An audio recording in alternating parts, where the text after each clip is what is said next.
Hey, buddy. Hi, friends. Well, from beautiful Salt Lake City, Utah, It's Thank God I'm Atheist. the podcast. I'm Frank Feldman. And I'm Dan Beecher. And coming up on the show today, Dan, the Satanic Panic. Oh, it's terrifying. It's back. It's back, Dan. You guys, it's bad out there. People are believing the kooky shit again, and it's not going well for us as a society. Yeah, wasn't great in the 80s. Those of you who were alive back then with him have 80s memories. and 90s. Yeah. Holy crap. It was nothing but Satan worshipers and weird rituals and down under that overpass over there. They meet up and kill chickens or something, right? Yeah, and then abduct all the children who are never reported abducted and murder them in the light of the moon. That's the part you're not supposed to know or talk about. Right. But first, before we get to that, Dan, the Pope had a big announcement this week. It was news to me, probably news to most people. It's kind of he announced the God's reversal on the issue of war. He said that God does not guide religions toward war. This is news. Uh-oh. He's Since when? Have when, you read Pope? your own book? Since when, Pope? So clearly this is news. He has news that he announced at the 7th Congress of Leaders of World and Traditional Religions. And this was a meeting that brought together Christians, Jews, Muslims, Buddhists, Hindus, amongst other faiths. And they talked about all sorts of stuff. But the Pope had some stuff on his mind because of the war in Ukraine. And he's a little miffed that Patriarch Kirill, that's the Russian Orthodox Patriarch Kirill. How do you say that? Kirill? Kirill? Kirill? I think it's just Krill. Let's just call him Krill. Krill. Because he's come out in support of Russia's invasion of Ukraine. Yeah. He's a big proponent. Yeah, he likes it. But the Pope continued with his here's some stuff that he had to say. He says, God is peace. All right. He guides us always in the way of peace, never that of war. Let us commit ourselves then even more to insisting on the need for resolving conflicts, not by the inconclusive means of power with arms and threats, but by the only means blessed by heaven and worthy of man, encounter, dialogue, and patient negotiations. He knows an entirely different God than like the rest of Christianity, apparently. I mean, I like that God. I like that God better than the God of the Bible, but sure. Those dudes are not the same dude, for sure. He's clearly, he's doing what everybody always does, which is he has a version of God that reflects what's in his heart. Yeah. Not that God his is created heart in man's image reflects, and not the other way around. Yep. His heart does not reflect the God of the Bible, clearly, the Old Testament. Also, this was an interesting reversal as well. He also said religious freedom was essential for peaceful coexistence in any society, and no creed had a right to coerce others to convert. Wow. Oh. Well. Okay. So sure. Are you taking back like the whole history of Christian missionaries? Right. Like, is that what you're doing? I mean, he is from South America. He probably has a different perspective than former European popes would have had, right? Yeah. On the issue it is a different animal. That's true. That's interesting. Of, sending people out into the world and converting. All right. By force if necessary. War if needed. Yeah. Exactly.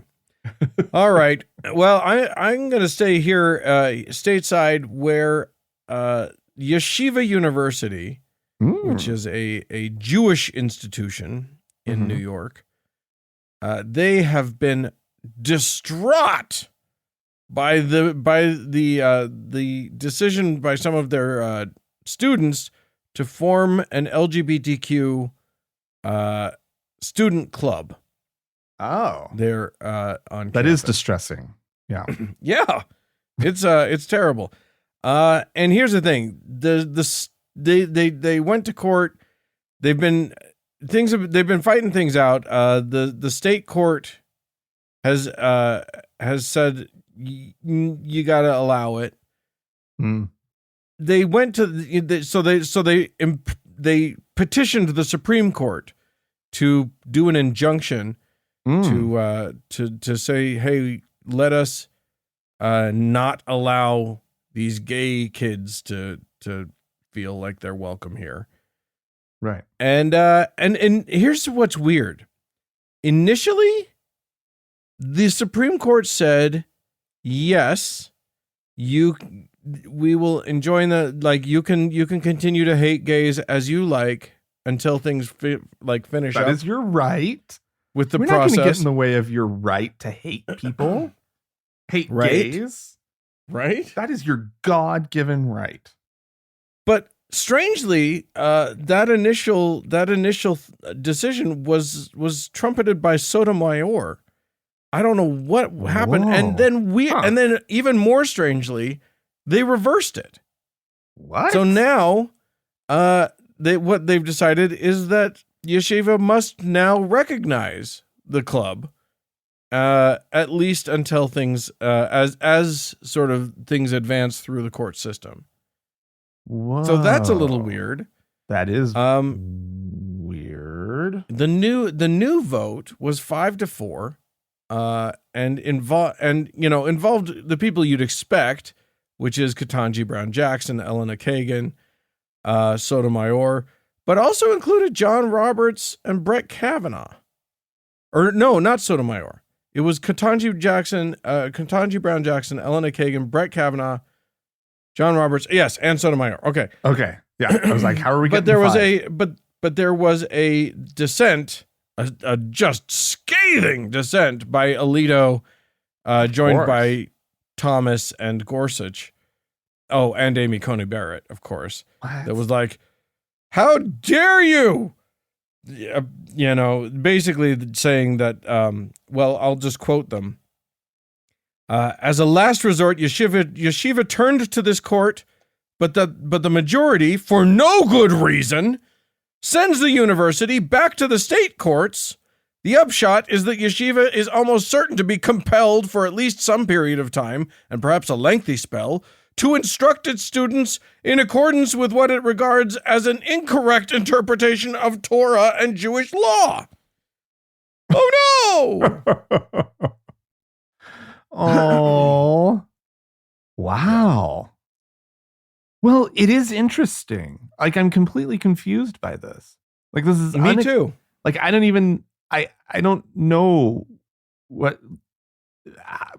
I have no idea what this is about. Like, what this means. Well, as far as like who's involved and Kavanaugh. Like, Roberts has this way about him of like we know that he is sort of the surprise vote a lot of time, right? There's something, there's like sometimes every now and then he gets an attack of like decency. Yeah, exactly. Right. But like Kavanaugh, I know. I would. It's so weird. Okay. All right. And then the other thing is that like, it's so funny because what's happening here is that Yeshiva is trying to make this into an absolutely, they're them going straight to the Supreme Court rather than letting this play out in all of the courts first. Is they're framing it as a religious emergency. Wow. And in doing so, like basically they're saying the thought of any LGBTQ people feeling comfortable here is an emergency to us. Which I think, first of all, I think this again brings up the same thing to me that baffles me, which is if you are a gay person or an LGBTQIA plus person, why are you at this university? Yeah, I know. Go somewhere else. I know. They don't want you. They keep telling you they don't want you. You keep saying, please want us. I know. They don't. We say this all the time, and especially about like BYU, right? Yeah. And it's LGBT. It's the exact same issue, just a different religion, and different university.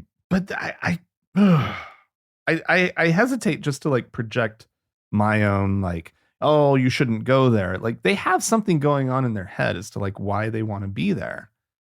Absolutely. And but then at the same time, there is a part of me, and I don't know, like talk me through this if it's like totally just crazy thinking, but like if you're going to that school, aren't you kind of accepting like everything that has like, you know what you're accepting? They're not going to allow, they don't want there to be an LGBTQ resource center or club or whatever. Aren't you kind of consenting and accepting that when you go in? Like this is some religion's university, right? Yeah. You know what you're walking into, right? And so I get this whole impulse to like reform from within. And I think that goes for a lot of different kinds of institutions. I don't get why you would want to do it at a religious one. I don't see how that works, except for the fact that you still identify with the religion. Yeah, and that's the problem is that when two parts of your identity clash, when you identify both as a person, when you recognize that you are, you know, an LGBTQ plus person. Yeah. And you believe deeply in your religious affiliation, or you know, that's a very important part of who you are as well. That I get that is just always, that's going to be tricky. It's going to be hard. But look, I'm just going to put this out there, all you listeners out there. If you're in this kind of a conflict, look at the thing that's intrinsic to you, to who you are, and look at the thing that isn't intrinsic. The thing that was given to you. You know what I mean? Yeah. Because if you're gay or if you're trans or whatever, that's intrinsic. That is who you are. Yeah. That's not something, you didn't choose that. You know what I mean? Like that is just inherent. But religious identity, political identity, those things aren't intrinsic. Those are just, those are affiliations that oftentimes were sort of imposed upon you. Yeah. And that should be something that guides you, I think. I think for a lot of people though, their religion feels intrinsic. Yeah. Right? It feels that way. Yeah. Because it's like, it isn't. No, you're right. But realizing that is incredibly hard when your identity is, I am Mormon, or I am this specific brand of Jewish that doesn't accept my, you know, or even I am me, Democrat, like or I am Republican, or whatever. Yeah. But if your conflict is between two things that aren't that you're choosing, that's one thing. But if it's between something that you're choosing and something that you're not choosing, look at that. I'm saying that that's a useful thing to look at. All right. Well, there you go. All right. Well, I've got another story from the Jewish community. Dan. Okay. This time a group of Jewish lawmakers, rabbis, and activists who gathered together on the U.S. Capitol grounds this week to protest in support of abortion rights. And their stance is that access to abortion is a Christian value, is a Jewish value. Those two things can be easy to confuse, right? Because you have your Judeo-Christian values, right? Which turn out not to be real. That's not a thing. Clearly don't really mesh here somehow. They might have to rethink that little hyphenated fun time that never really made a lot of sense. Well, they were never actually interested in the Judeo part. They just they thought it sounded fun. Anyway, they part of the protest, they brought along their shofars. Oh yes. And those are the ram's horn instruments that sound Horns. always good. They always sound great. I think it's a beautiful, beautiful instrument. You're wrong. Terrible noise. It's very pleasant. I think they should be added to marching bands across the nation.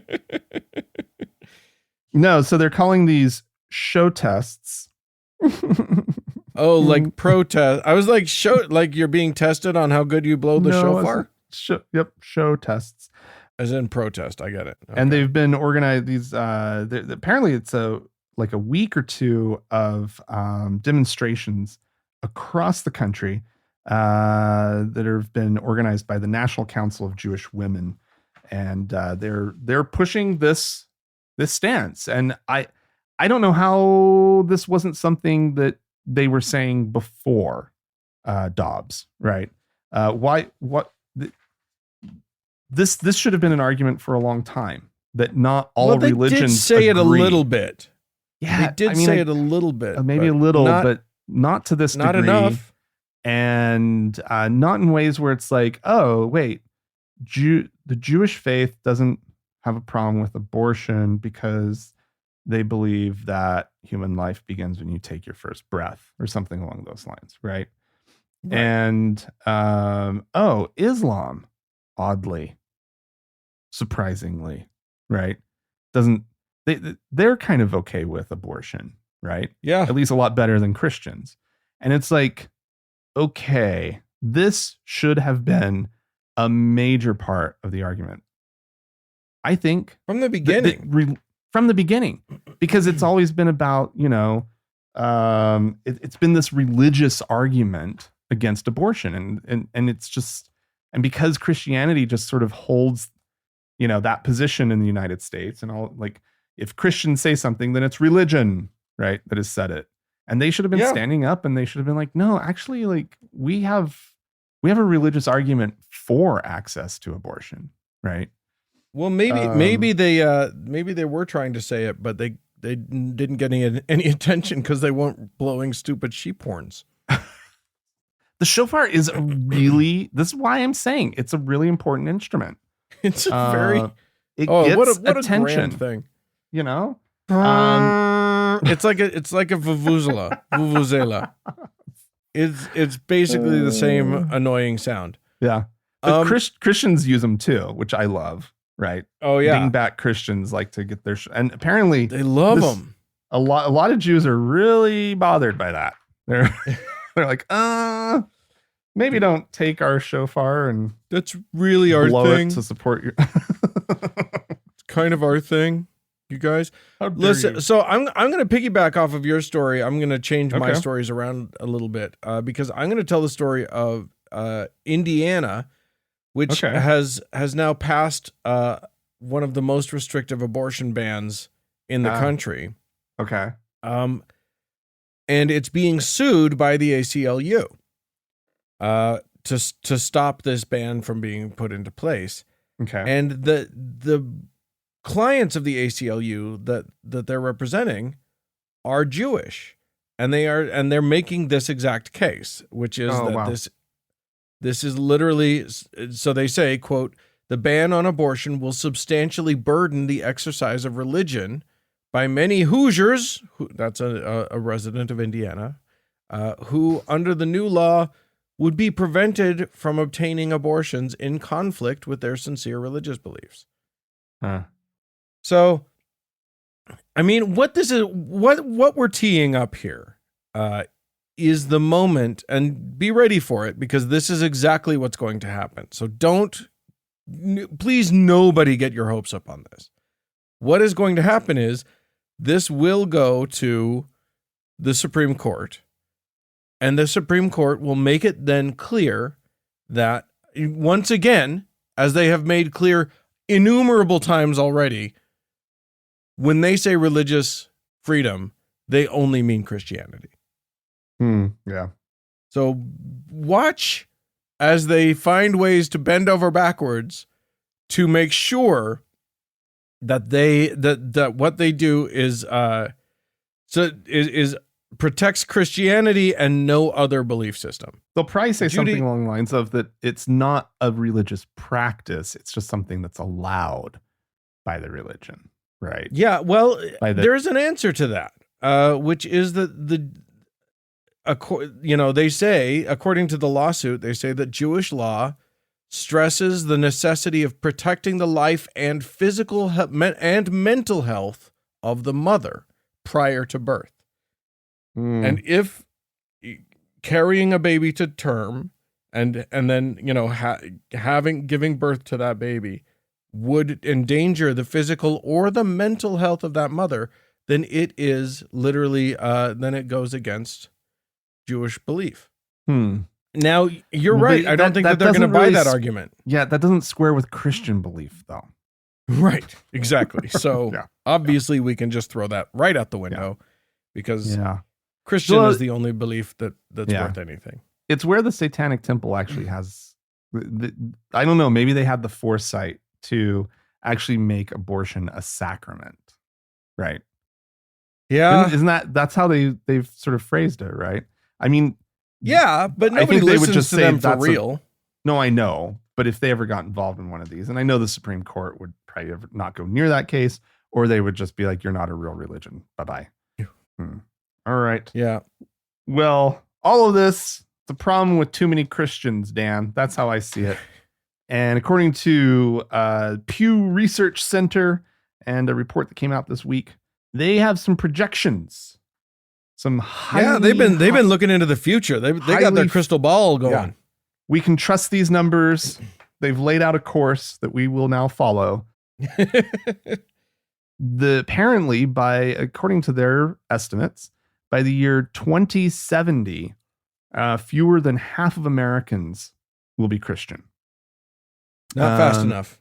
Definitely not fast enough. They had basically 4 different scenarios with these numbers, because I don't know. Do you recall back in the 80s or maybe early 90s, there was some demographer that was looking at the Mormon church and was like, oh my God, these growth numbers, they're going to have 250 million Mormons by 2025 or something like that. Right.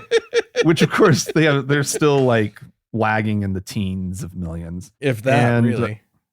Honestly. Right. But even officially. And so like these things, they have a way of not coming true. But their scenarios are really interesting, the way that they kind of ran the numbers.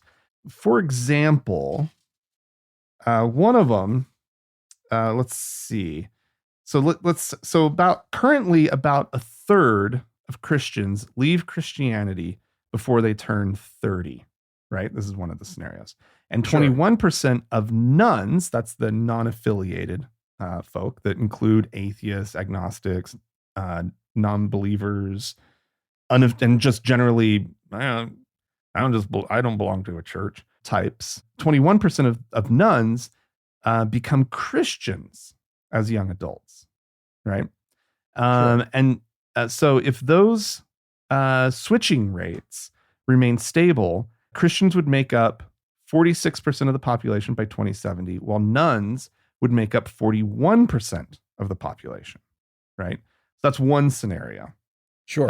If disaffiliation rates continue to grow, but are capped at about 50% of Christians leaving the faith, then 39% of Americans are projected to be Christian by 2070, with 48% of Americans being nuns. That was the one that I didn't understand. They're like, if we cap it at 50, then it'll stop at 50. I was like, yeah, but why would you cap it at 50? Well, I think the idea is, retention. Like let's just pick a retention scenario that's where more people are leaving than currently leave, but that it's not just an absolute like collapse of Christianity, right? And then with no limit placed on the percentage of people leaving Christianity, and with continued growth in disaffiliation, Christians would be 35% of the population, and nuns would make up a majority of Americans at 52%. And the fourth scenario is if all switching came to a halt, then Christians would remain a slight majority at 54%, while nuns would make up 34% of Americans, according to the projection model. And it because the four scenarios are that different from each other, right? And it still shows a decline of Christianity and a growth of nuns. It's, if nothing else, like we're looking at a scenario where Christianity is roughly 50% of the country, which feels about right. Still right? feels too high to me. That's too many Christians. Well, I agree.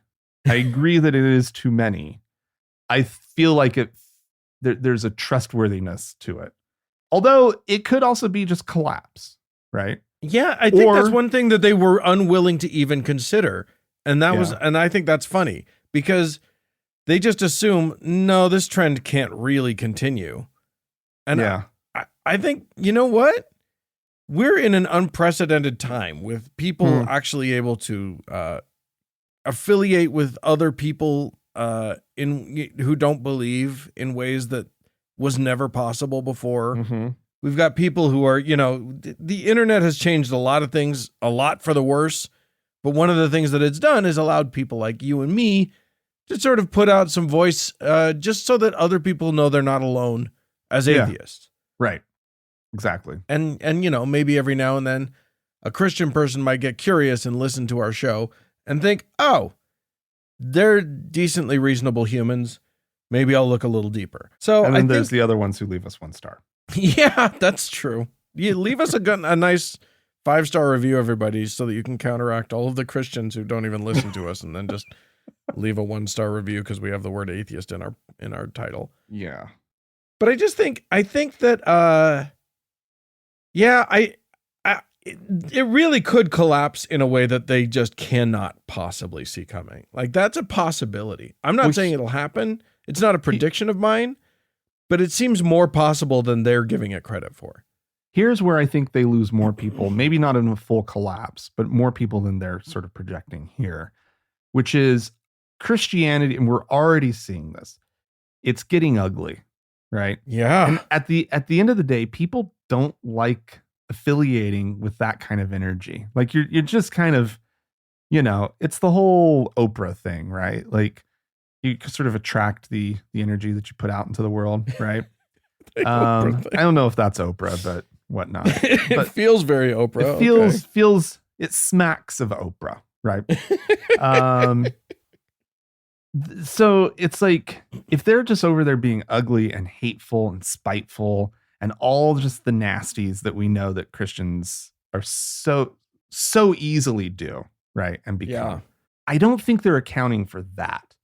And I think that there is like something about a hateful upbringing that might have some retention power, but it's also going to push a lot of people away as well.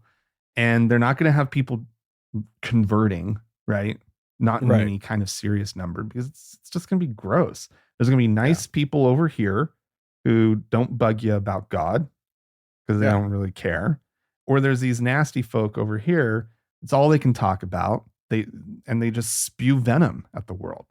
Oh yeah. Who are you going to go hang out with? Right. Yeah.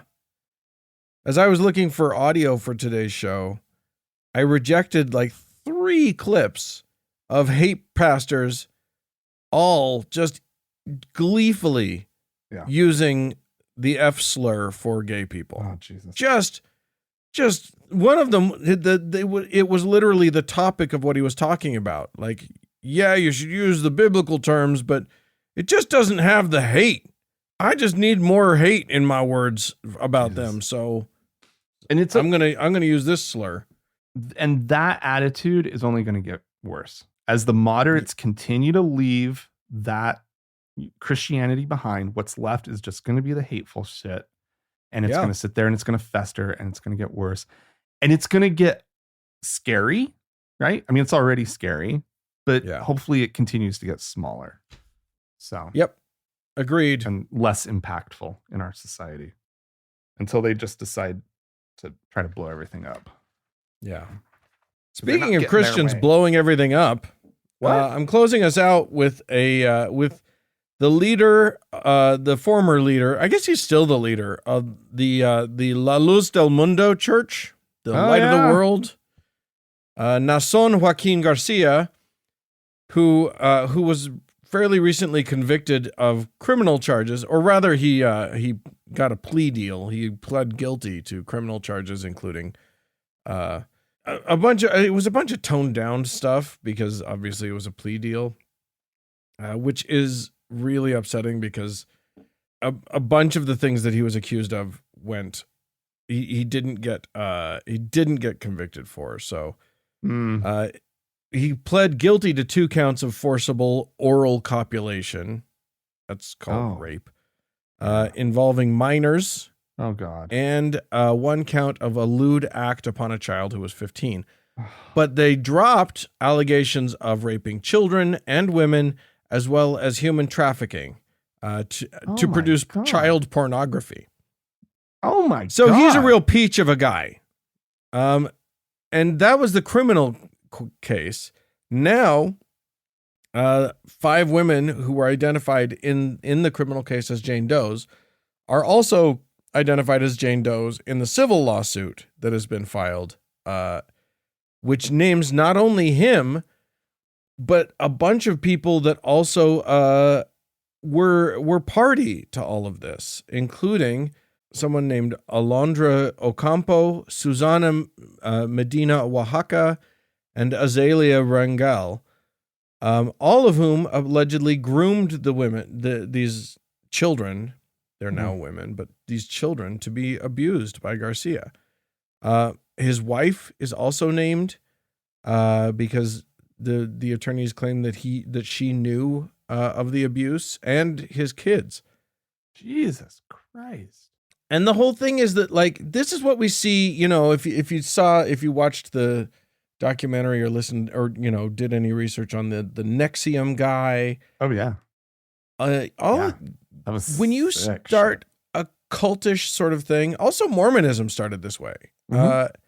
You get accomplices. Like, you would think that no woman in the world would be an accomplice to this kind of horrific abuse of children.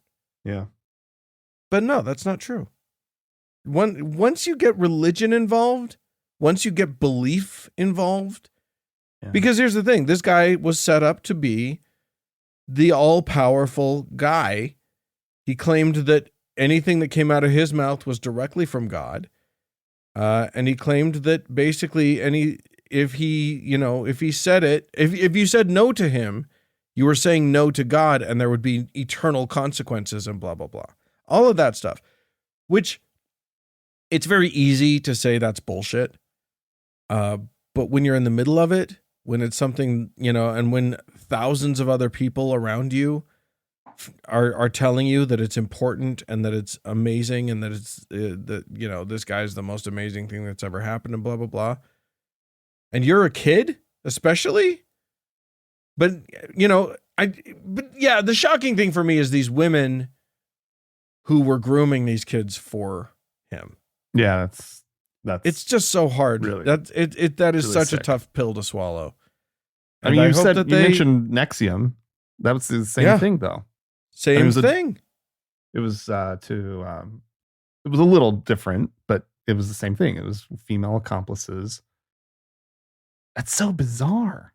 Grooming, facilitate the abuse, and in that case, grooming adult women, yeah, to do stuff that they would never agree to do. Yeah, but you know, psychological manipulation is a real thing, and when you attach, especially when you attach religious import to it, it becomes terrifying. Yeah. So.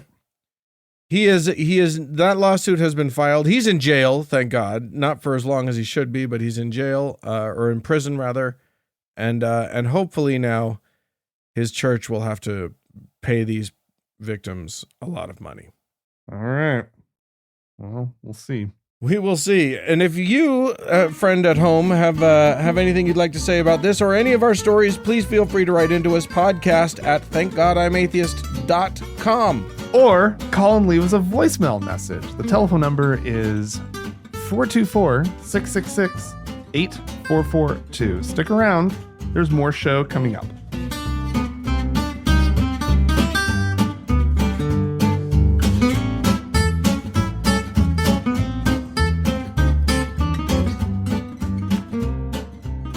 Well, Frank, Dan, this is the time in the show when we play some audio gathered from the world. Today's lovely snippet, little tidbit, comes to us from Hemant Mehta, who cut together a clip of, quote, Apostle Guillermo Maldonado talking to Prophet Cindy Jacobs about healing that has happened. But, here's the thing. When God heals somebody, usually when they talk about that, it's like, this person was blind in one eye and then they could see again. Or this person, they had horrible arthritis and couldn't walk and then they were able to walk. It's not usually this. We'll just let Guillermo tell us all about it. All right. And then he said, tell the people, I want to create new organs. And I call out all the person that need a gallbladder, new knee. And a lot of people came to the altar. And among those people came a lady that her two breasts, had been removed 17 years ago because of cancer. And I asked her, what do you need from God? He goes, I need my two breasts. Oh my. She fell on the floor. When she got up, she was screaming. I mean, she had her laughing, rejoicing, crying. And I said, what happened? She goes, I got my two breasts. Oh my goodness. Yeah.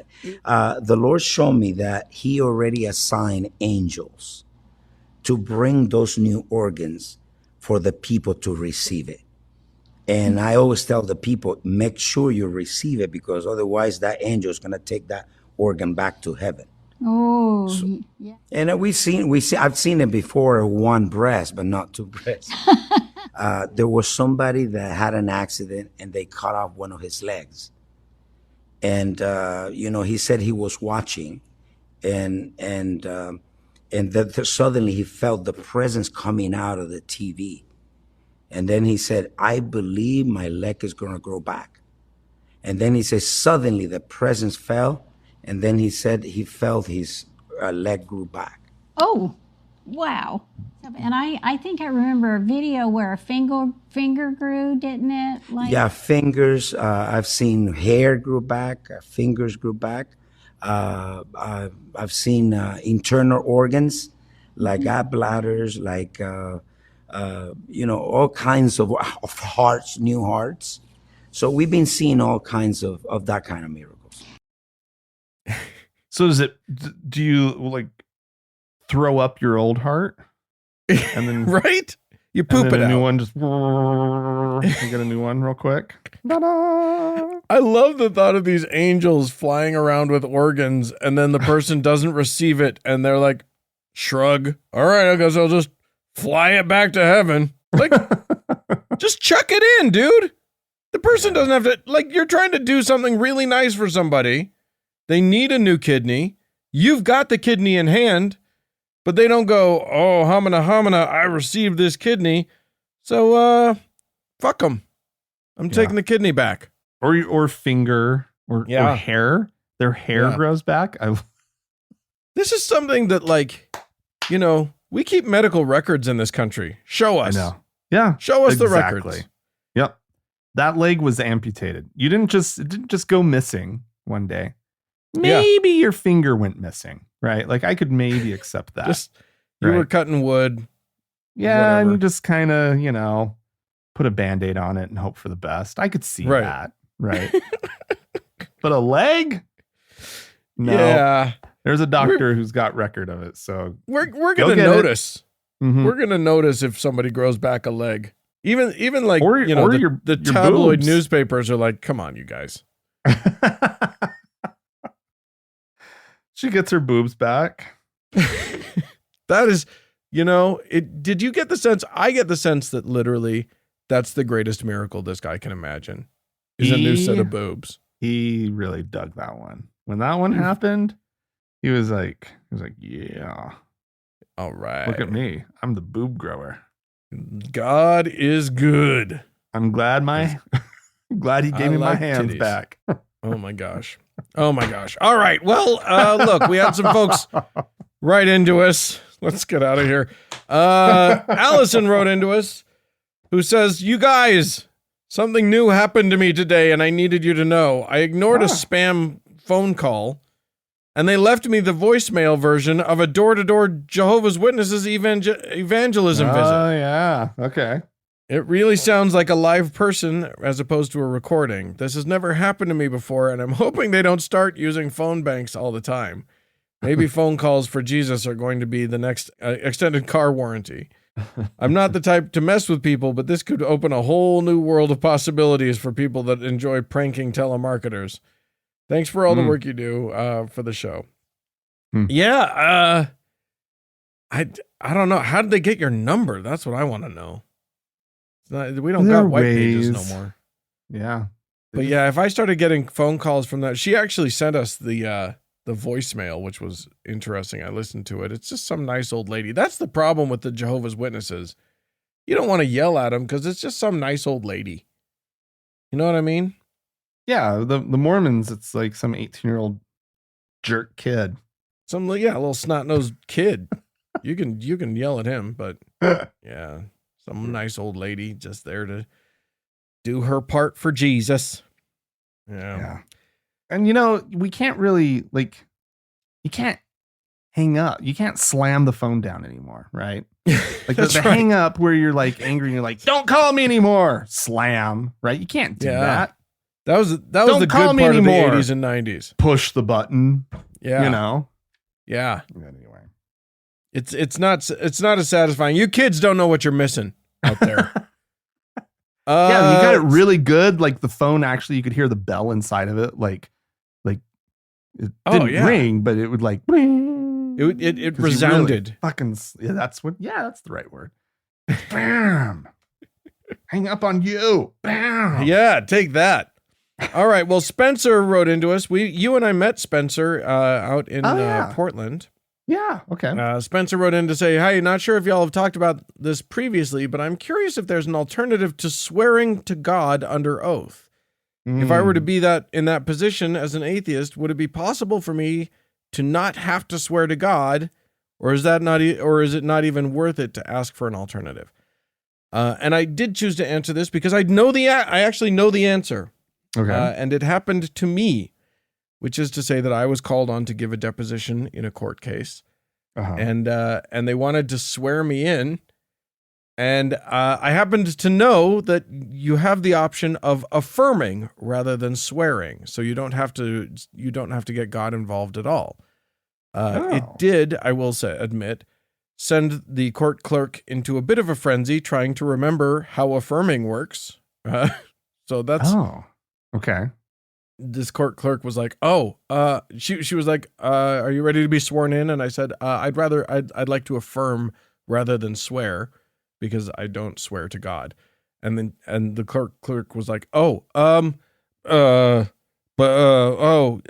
I think you can do that. Hang on. Let me look at the thing. It took a second.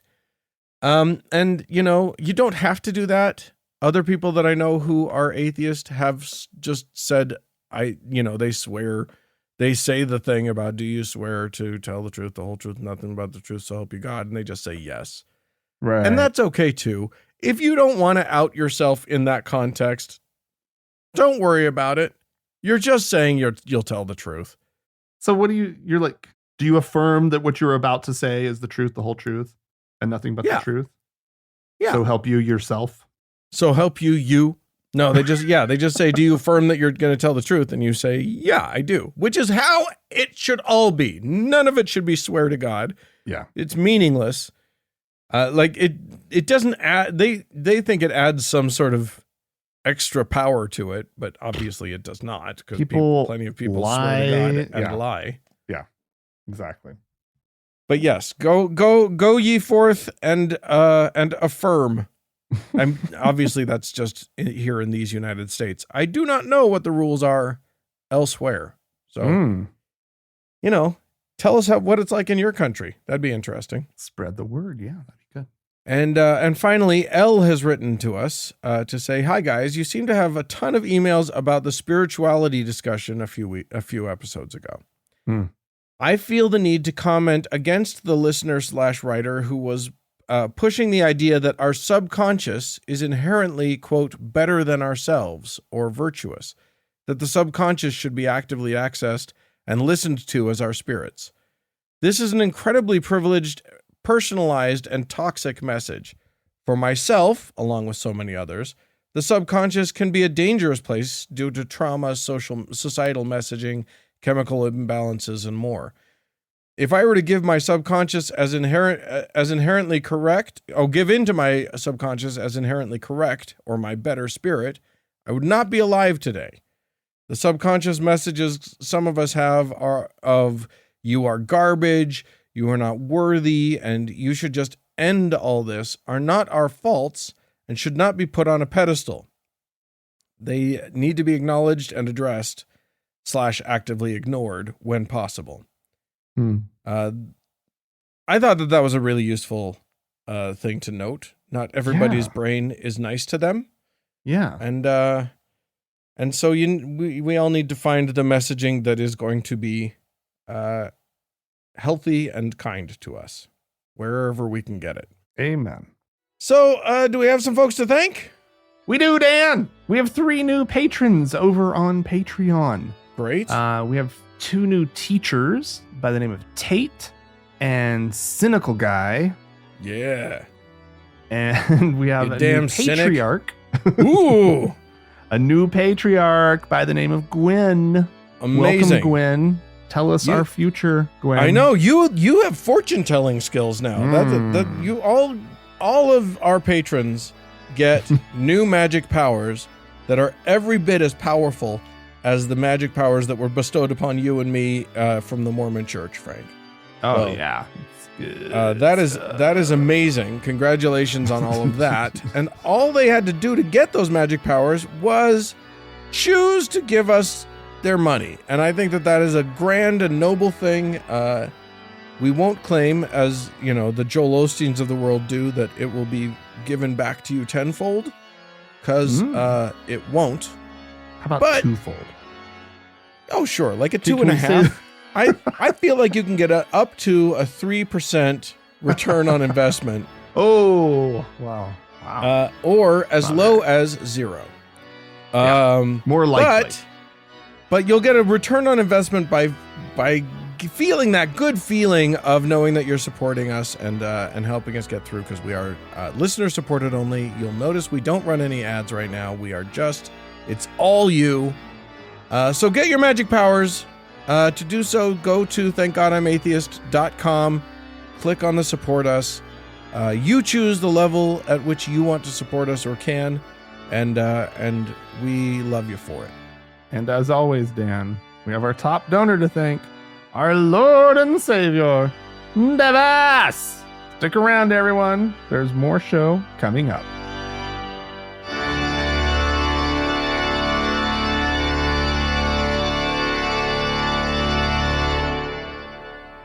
Frank. Dan?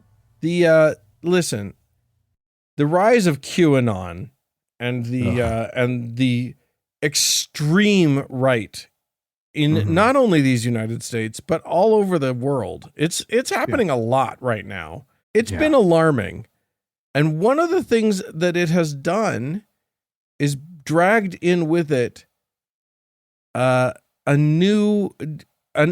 old friend, which is Satanic Panic. It's an interesting tool, especially in politics, because it's one of those ones that so many Christian believers are so afraid of Satan and of the evil people that use Satan or that worship Satan, that literally just the stink of being accused of being associated with Satan in any way is enough to sink entire political campaigns. That happened right here in Utah. Yeah. With a conservative guy. He was a Republican guy who was running for what was he running for? County clerk, I think. No, it's Down in Utah prosecuting attorney or something. That what it was? He was Okay. running for something in Utah County, which is a very conservative county here in That's what Utah. Provo is. Yeah, and suddenly was accused of being part of like ritualistic, cannibalistic abuse. Yeah. And it was absolutely absurd, but it was more than enough to tip the scales, and he lost the election. Yeah. It was among the things. 'Cause Sure. This stuff came out in like the last couple weeks of the campaign, and it was going to be a close one anyway, right? Sure. Or something like that. And Yeah. because the problem was they were painting him as like this liberal. Yeah, he was As a a little softer on crime than they liked. He Yeah. wasn't always Yeah. trying to get, jaywalkers the death penalty or whatever. That's what So- you want down in Utah County. Yeah. You notice So- they don't have a lot of jaywalking, Dan. That's And the thing is that he's actually the brother of a beloved, a former Utah governor. So yeah. he's Who part of wasn't- he's part of a political dynasty here, but it wrecked him, and it wrecked his wife, and it ruined their lives. And it was, Yeah.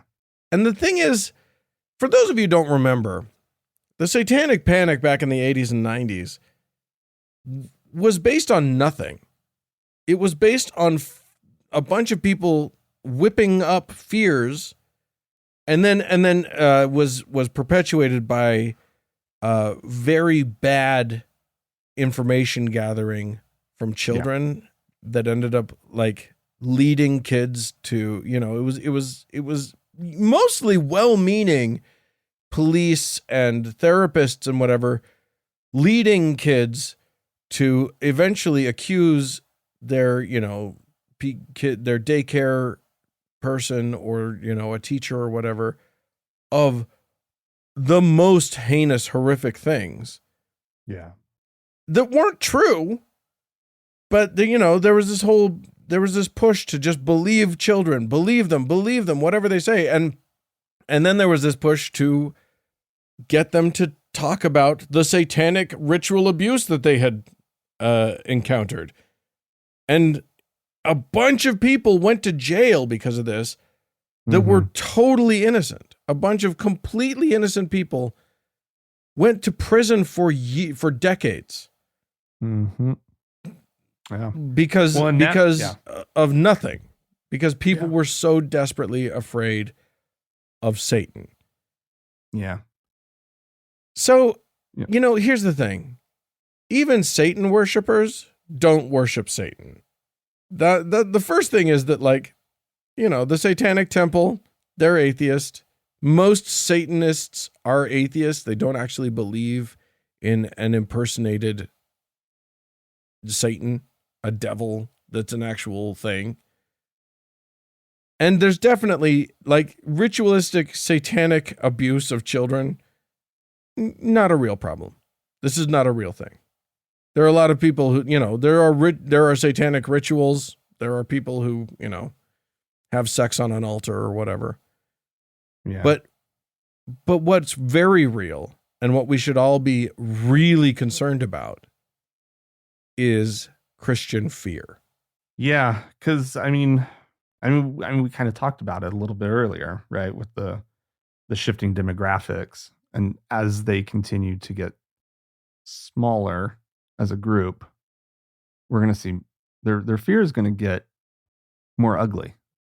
Well, yeah, because because there's going to be more of the world against them, right? Well, The satanic- and it's one of their best tools for holding on to and getting new members, because psychologically, fear is a fantastic way to control and manipulate people. So they're not going to let go. You know, people like Greg Locke, fear is his stock and trade. And it's not just Greg Locke. It's people like, you know, it's Tucker Carlson, who, you know, he also talks about Satan and talks about, you know, makes people afraid. You know, when he says, you know, you should be worried about the trans people, he literally frames it as, if people think that they can change their gender, then they're thinking that they're God, and that's satanic, which is like 12 levels of logical jumps all in one. Yeah. But literally he said that. Yeah. It is alarming to me. You know, it's funny because we talk a lot about Christian bigotry and Christian hatred, and religious hatred and religious bigotry that's not Christian. But I think we need to change the subject. I think we need to change how we talk about it and do it out in the open for them to hear it, because they need to hear that they are being, their fear is what's being used to manipulate them. Every time they're afraid of gay people, or they're made to fear trans people, and they're told that, you know, trans people and gay people are grooming their kids, they're being fear manipulated. And that then turns into hatred, and it turns into bigotry, and it turns into all of these things. But it started as fear. And I think that that's what we need to be worried about. I don't know. What do you think? Okay. Well, I don't know, Dan. I might be kind of having a weird reaction to all of that. Okay. I painting them as, I don't know, and I need some time to process this, because what I'm thinking right now is, this feels like they're being preyed upon, right? That they're being manipulated into being fearful. Mm-hmm. And I agree with that. I do know that I do believe they're being manipulated. I don't like thinking of them that way. If that makes any sense, right? I like thinking of Christians as being hateful and being agents of their own hate, right? Whereas, okay. this is their, they're somehow victims in this. And I don't know if I'm just like, and I don't like that. I don't know if I'm projecting something weird into this, or that maybe I missed something that you were talking about. I didn't follow it, but like, I think that Christians, in the context of, I mean, you're absolutely right. In the context of the Satanic Panic, it is about fear, and it is a great motivator. And so, I mean, I'm willing to go along with you on that. There's something about, do you that's feel like making if me a we little uncomfortable? I don't know what it is. Do you feel like I'm saying that they're somehow absolved of their hatred and of their actions because they were manipulated into it? No, because I know you well enough that that's not what you're saying. Okay. So, but I do feel like, you know, in this world of, you know, like, of great media manipulation, I don't know, like, I'm there mostly, I guess, with you. Fair enough. It's Look, just, I had a strange reaction in the moment of just like, I don't want these people to be let off the hook because they're just being manipulated, right? Like, I think they're primed for it. I think they already have a hateful and menacing worldview, right? And they're already not accepting of queer people in general. Sure. And so when they're told lies about members of the trans community in order to rile them up and to make them fearful, they're already ready. They're there, right? And so I guess where I'm coming from is it's a very like core level. I had just been reading an article that was talking about what causes people to abandon their own sense of humanity or their own sense of you know, shared experience, and it you know, the fastest way to get from point A to point B is to assault their sense of security and their sense of safety. And so saying that people are actively coming after their children, it's just the quickest way to get them to like grab at this, and they'll take on a hateful identity. Yeah. They would rather find an enemy in a person that's doing them exactly zero harm than face their own, face the fear and like process through it logically. Yeah. It doesn't absolve them. No. And I admit I could be wrong about this. You could, it could be that they're just hateful assholes, because there's plenty of them that are. Well, I mean, but I think that a lot of they're coming after our kids. I mean, I know that it's part of this like fear-based motivation, system or whatever. But like, I think it's also just trying to deflect from the fact that they have an enormous child predator problem within Christianity, right? That's true. Their systems are the cause of actual predation in this world. Yeah. Right. It's a projection. Absolutely. But anyway, I think about narcissists who always project, they always, whatever they're doing, so like Donald Trump, whatever evil he's doing, he's going to start accusing other people of doing it as a projection. Right. I've never thought of it this way, but I think most religions are just a narcissistic system. I think Christianity is just a narcissist. Yeah. Oh, that's interesting. Yeah. Anyway. Yeah. Well, friends, if you have something you'd love to add to this discussion, if you would like to side with one or the other of us, I don't know that we have strong opinions one way or the other. Yeah. But if you'd like to add your voice to this conversation, please feel free to do so. You can write to us, podcast@thankgodimatheist.com. Or call and leave us a voicemail message. The telephone number is 424-666-8442. Yeah, go to the Facebook page, facebook.com/TGIAtheist. Click the like button. And if you'd like to join one of our members-only lounges, you can do so.